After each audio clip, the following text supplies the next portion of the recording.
এই হসপিটালে একজন ওই যে লাশ কাটে না, ওই যে মেডিকেল স্টুডেন্টদেরকে লাশ কেটে দেখায়, তা আমার এক স্টুডেন্ট সেখানে, উনিও ডক্টর মাশাআল্লাহ, উনি বলছেন যে যখন লাশ কাটার জন্য নিয়ে আসলো মেডিকেলে, মনে হয় ফার্স্ট ইয়ারে কি সেকেন্ড ইয়ারে এটা করে, তোমাদের ফার্স্ট ইয়ারে মনে হয়, সেকেন্ড ইয়ারে মেবি। তো এই লাশটা ছিল একটা মেয়ের লাশ, আর যারা উপর থেকে দেখছে, এটা তো কাটা অনেকেই দেখে, স্টুডেন্ট তো অনেক, সবাই তার কাছে আসতে পারে না, অনেকে দূর থেকে দেখতেছে।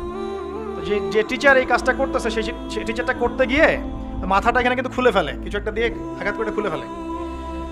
তখন উনি বলছেন যে এই যদি হয় শেষ পরিণতি, তাহলে তোমাদের এত লিপস্টিকের কি দরকার আছে। টিচার বলছেন এই কথা। আমার স্টুডেন্ট এখন বলছেন যে ওই দিন এই কথাটা আমার মাথায় এমনভাবে ক্যাচ করেছে যে তারপর থেকে সে তার জীবনটা পরিবর্তন করেছে, পর্দায় আসা শুরু করেছে।